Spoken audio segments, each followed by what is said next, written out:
So, Marty, it's a dead heat between Connor Hellebuck and Thatcher Demko for the Vezina right now. You're the goalie expert.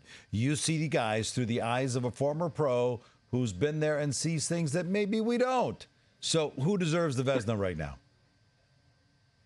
For me, it's still Thatcher Demko. Let's not be wrong here. Connor Hellebuck's having a fantastic season. And this slipped to number one when you look at goals save above expectation right now in the National Hockey League. And over the last 10 games, Hellebuck is 8-0-2, a .935 save percentage, a 1.9 goals against average. So Hellebuck has had a great season. But look at Thatcher Demko. The team that he has in front of him is 20th in expected goals against this year, where Winnipeg is top 10. So he has a lot more difficult saves to make. He sees a lot more of the good scoring chances, of the high quality shots, when he plays. And he's been doing it from the start of the season until now.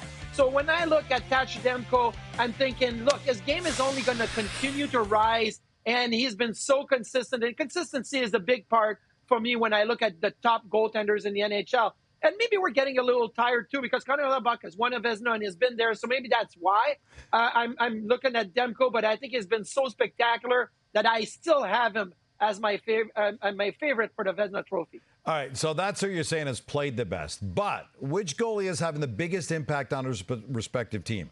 Which team would suffer more if their number one wasn't having a Vezina-type season? The Canucks without Demko or the Jets without Connor Hellebuck? And how bad would it be if they were missing one of those guys? Well, for me, it's the Canucks without Thatcher Demko. And why? Because the Canucks have an identity, the top goal-scoring team in the NHL. But they have that identity because they can trust that if they have some breakdowns offensively and if they force it offensively, that Demko is going to make all the hard saves. Like JT Miller and Elias Pettersson and Brock Besser and Quinn Hughes would not be having the season that they're having right now if it wasn't for Thatcher Demko. So, yeah, I get it. It's not just about the play in the crease. It's about your team's identity. And if the Canucks did not have Thatcher Demko, like they didn't have him last year because of the injury, and see what the Canucks did last season, they went nowhere. We're basically the same players. So I'm looking at Demko being the biggest reason why the Canucks are having the success that they're having, both offensively and defensively, because of Demko. I love what you did there. So what you're saying is the goalie is making everybody else on his team look really good. Spoken like a former goalie. The good news, Marty, we're going to see Demko and Hellebuck go head-to-head 3 more times this season, including the season finale on April the 18th.